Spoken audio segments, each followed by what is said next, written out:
கர்த்தருடைய பரிசுத்த நாமத்திற்கு மகிமை உண்டாவதாக. உங்கள் அனைவருக்கும் சுதந்திர தின நல்வாழ்த்துக்களை அன்புடன் தெரிவித்துக் கொள்கிறேன். இன்றைய நாளிலே ஆண்டவராகிய கர்த்தர் நமக்கு கொடுக்கிறதான வசனம் 16ஆம் சங்கீதம் 5ஆம் வசனம்.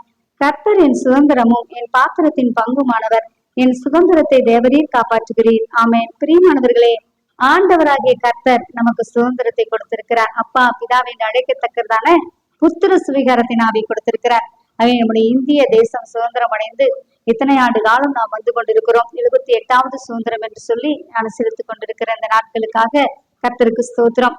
அந்த சுதந்திரத்தை ஆண்டவராகிய கர்த்தர் ஒவ்வொரு நாளும் காப்பாற்றி வழி நடத்த வேண்டும். அது நம்முடைய கரங்களிலே கர்த்தர் கொடுத்திருக்கிறார். தேசத்துக்காக அனுதினமும் நாம ஜெபிக்க வேண்டும். பிரியமானவர்களே, அனுதினமும் தேசத்துக்காக ஜெபிக்கும் பொழுது தேசத்துல இருக்கிற எல்லா அதிகாரிகளையும், இராணுவத்தில் இருக்கிற எல்லா அதிகாரிகளையும், இதுல யாரெல்லாம் முக்கியமான நபர்கள், முக்கியமான அதிகாரிகள் எல்லாம் சம்பந்தப்பட்ட அத்தனை பேரையும் ஆண்டவராகிய கர்த்தர் பாதுகாத்து வழிநடத்த வல்லமுள்ளவராக இருக்கிறார். கர்த்தர் காப்பாற்றி வழிநடத்தி போஷித்து வழிநடத்துவாராக.